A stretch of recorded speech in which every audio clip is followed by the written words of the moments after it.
সদ্য সাবেক আওয়ামী লীগ সরকারের বেশ কজন মন্ত্রী, সংসদ সদস্য সামাজিক যোগাযোগ মাধ্যম বিশেষ করে ফেসবুকে ব্যাপক সক্রিয় থাকতেন।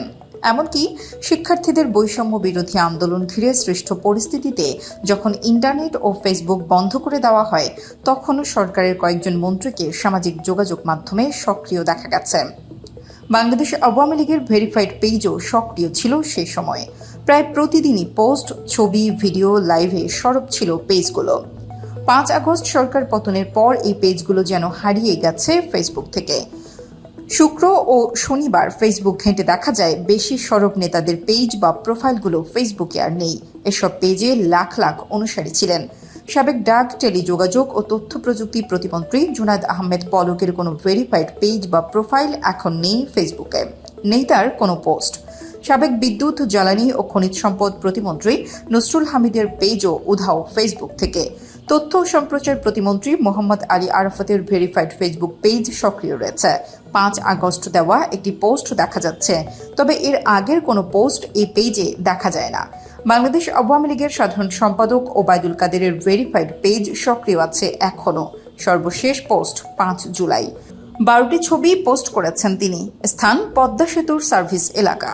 ওবায়দুল কাদের বেশিরভাগ সময় একসঙ্গে 10টির বেশি ছবি পোস্ট করতেন। এই নিয়ে নেটিজেনরা মাততেন ব্যাপক আলোচনায়। সদ্য সাবেক স্বতন্ত্র এমপি ব্যারিস্টার সৈয়দ সাইয়েদুল ইসলাম সুমন্ত রীতিমতো ফেসবুক, ইউটিউব তারকা ছিলেন। তার ভেরিফাইড ফেসবুক পেজ খুঁজে পাওয়া যায়নি। তবে ব্যারিস্টার সৈয়দ সাইয়েদুল হক সুমন নামে যে ফেসবুক পেজ রয়েছে, সেটিতে লাইকের পরিমাণ 57 লাখ। কিন্তু এর পাশ থেকে নীল টিক সরিয়ে ফেলা হয়েছে। এই পেজে সর্বশেষ ভিডিও পোস্ট দেওয়া হয়েছে 4 আগস্ট। বাংলাদেশ আওয়ামী লীগ ও বাংলাদেশ ছাত্রলীগের ভেরিফাইড ফেসবুক পেজগুলো আর নেই, তবে বাংলাদেশ আওয়ামী যুবলীগ ও আওয়ামী স্বেচ্ছাসেবক লীগের ভেরিফাইড পেজ সক্রিয়। যুবলীগের পেজ থেকে আজ সন্ধ্যার পরও ভিডিও পোস্ট দেওয়া হয়েছে। বাংলাদেশ ছাত্রলীগের কেন্দ্রীয় সভাপতি সাদ্দাম হোসেন ও সাধারণ সম্পাদক শেখ ওয়ালি আসিফ ইনানের ভেরিফাইড ফেসবুক পেজ সরিয়ে দিয়েছে ফেসবুকের ও হোয়াটসঅ্যাপের স্বত্বাধিকারী প্রতিষ্ঠান মেটা।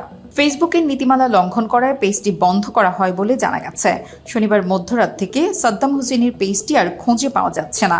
ইনানের পেজটিও সরিয়ে ফেলা হয়।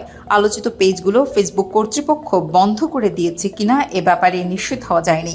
তবে কোনো পেজ বা প্রোফাইলে অনেক বেশি সংখ্যক ব্যবহারকারী রিপোর্ট করলে সেগুলো বন্ধ হয়ে যায়।